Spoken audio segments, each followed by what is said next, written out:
Hi everyone, welcome back to another gameplay, and finally the time has come. BTD6 is on. I have downloaded it and I have it on my mobile.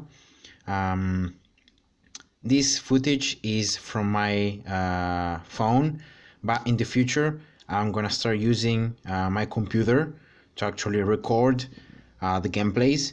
So the quality should be a lot better, and as well I'm gonna be able to use the mouse, and that is going to improve drastically the efficiency and as well the gameplays themselves. So with this video, guys, I'm going to just bring you my first impressions, what I've find out about the game just by playing it a couple of days. I've played it for like 5 days, so there are some things I've learned and I just want to share them with you. So of course, the first really big change that there is in the game is that each tower now has 5 paths upgrade, and not only 5 tire upgrades, so you can get up to 5 different upgrades, and there are 3 paths. So there are a lot more of combinations that are possible. Just showing you here, for example, the duck monkey. You can see 3 different paths, and each of them has 5 upgrades. So as I said, the combinations that you can get depending on the situation, depending on what round you are, depending on what you need, you can actually get different different combinations, and that of course enriches the gameplay and makes possible to have a lot of different strategies to beat the game.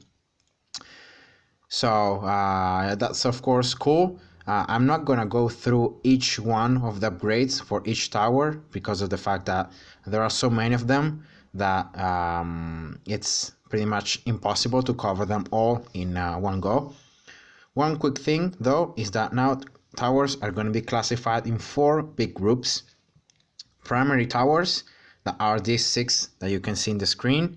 Then military towers, another 6, then 5 magic towers, when we get as well the 2 new towers that have been added to the game, the alchemist and the druid, and then 3 support towers, farms, spec factories and villages. So this is how the game works, and this is important because there are some challenges or some game modes when you are allowed to use only one kind of tower, and that's why they are divided into these groups. So far the maps have been classified in 4 difficulties, so beginner, intermediate, advanced and expert. And for each map there are actually a lot more of modes than on BTD5. Of course, is BTD5 the comparison that you're doing. So only easy, medium and hard unlocked, and on easy you can actually have mini modes that are primary only, so you can use only primary towers, or deflation mode when you have to beat a certain round. I think it's around 60 with just some cash at the beginning, and you don't get any cash from popping balloons or going through the rounds. So that's one thing. On medium you have military only, so this time being able to use only military towers. And then apocalypse mode, when you pretty much go non-stop through the rounds. You don't get the cash at the end of the round, and you have to survive until you beat the medium round, that is round 60. And you have also the reverse mode, that here is a mode that you can play only as a mini mode, so you cannot choose, for example, to play hard in reverse. You can only play medium in reverse, so that's quite disappointing, but yeah, it's a new thing, so I don't mind. And then hard, when the round to beat is around 80. Of course, everything as it was for BTD5, it's the same. So the more you go on the difficulty, the less lives you get, and the stronger the balloons are, so they move faster and so on. And here in hard there are actually a lot of modes that you can unlock. Magic monkeys only, double HP mass, so that means that all the mobs are gonna have double HP, pretty much like fortified mobs, but already by themselves. So that means that fortified mobs in double HP mobs mode have actually 4 times the HP of a normal mob. Then half cash when you get everything half at the beginning and then half by popping the balloons and half at the end of each round. Alternate balloons rounds that I haven't understood it correctly so far, but I think it's like something that mixes the rounds and spawns like alternatively the rounds, so it's something like that. Then you have of course impoppable, only one life, and then chimps mode that it's like a mode where you don't have any heroes, any income, you don't have any like monkey knowledge or raw items or powers or anything that can help you from outside. You only have your towers without heroes, and you have one life, so it's like playing impoppable without all the extra stuff. So it's an extra challenge, and this is an like a naps frills, right, mode, but this time is official, so it's not just done by someone by deliberately not using like it was in BTD5, not using lab upgrades or premiums or lives lost and so on, but this time it's pretty much an in-game mode, so that's of course better. And yeah, those are the modes that you can play, and you can play them for all the maps, so that's nice. Then also another thing new to the game compared to BTD5 is heroes.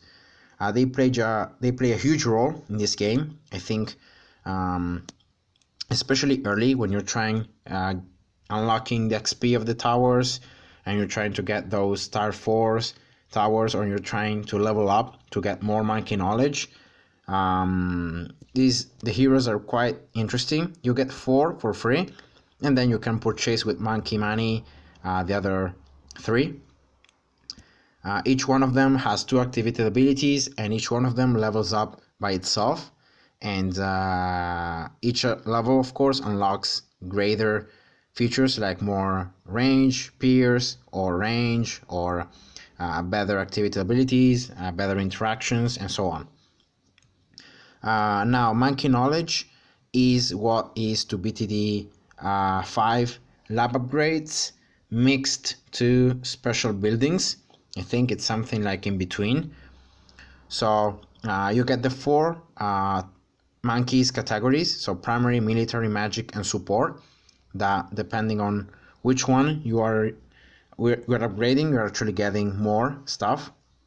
You get a heroes category, and you get a powers category. Powers are what I would call like special agents mixed to some premiums stuff. So for example, here is all stuff that you can purchase with monkey money, so it's affordable for everyone. And each one of these powers is gonna grant you something. So a farmer, for example, is categorized as a power, so you have to actually buy it and place it. There are no pros unlocked like it was in BTD5 with the special agents. It's just cash and something that is gonna help you in game. So monkey knowledge lets you get some singular towers upgrades. For example, here extra dart pops only for dart monkeys, so this is like a special building kind of upgrade, but then you get some other general upgrades. For example, here I think in the bottom, free dart monkey, or increase starting cash by 200. So like specific tower upgrades are mixed with some general upgrades. That's why This is kind of a lab mixed to a special building stuff, like in BTT5. And yeah, so I don't know which one is the best way to go.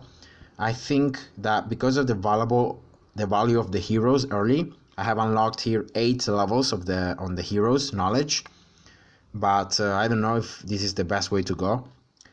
I just think there are some things that it's good to get them early, because these are gonna help you overall in your gameplay. So the first thing is this one, so mana shield.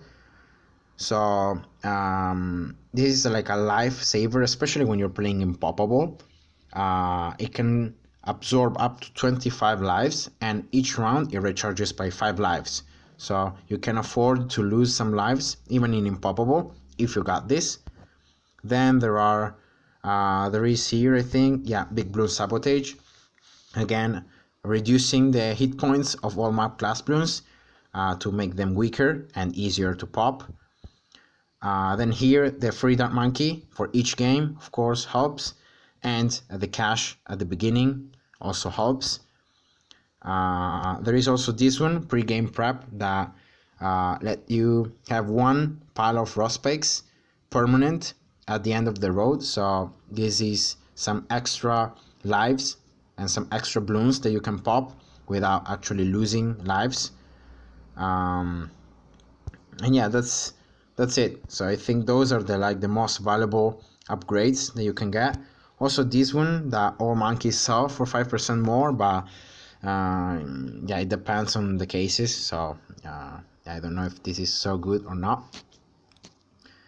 But yeah. Now I've done some gameplays, as you can see from my medals. I've tried getting some medals especially to like get XP on the towers and unlock the upgrades. And there are specifically 2 things that I think are bad compared to BTD5. The first one is the village.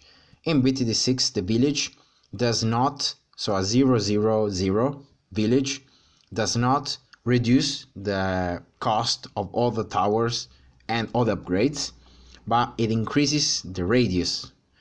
So there is this change where now the passive of a village is increasing the range of the towers, and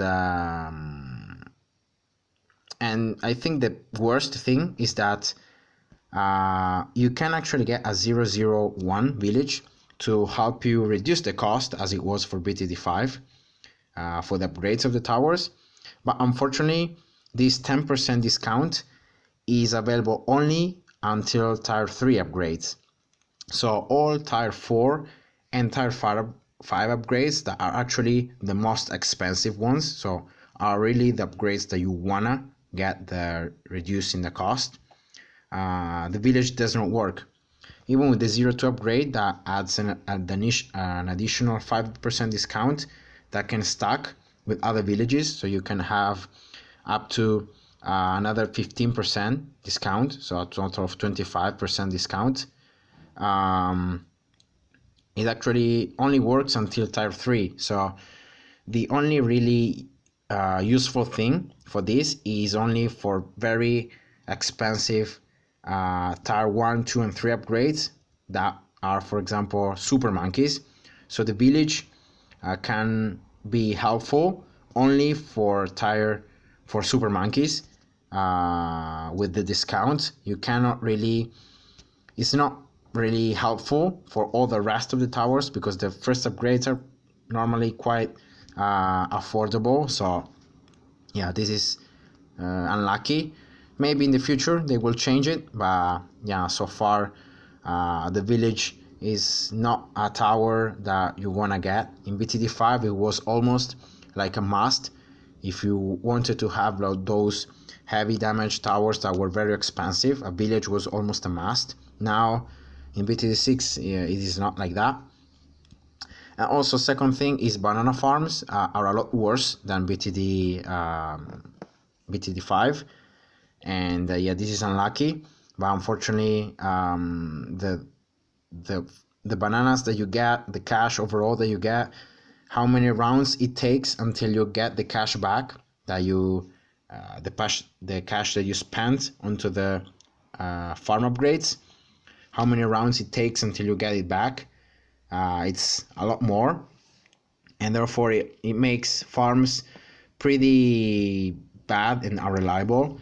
The most reliable one is the 230, so the bank, but with the last update I think it has been nerfed a little bit, so I don't know how much it is worth. But yeah, anyway, in chimps mode you cannot use farms, and so yeah, it doesn't really matter a lot. Maybe only for impoppable or for daily challenges. But yeah, those are the two main things that I don't really like about the game so far. So village not reducing the cost for the very expensive upgrades. That actually, if you imagine a 10% discount on an upgrade that costs like 50,000 cash, is actually 5,000. So it's 5,000 less cash. So that's quite a lot. But yeah, that's unfortunate. And then as the final tip that I can give you to the game is learn the rounds and learn the new things.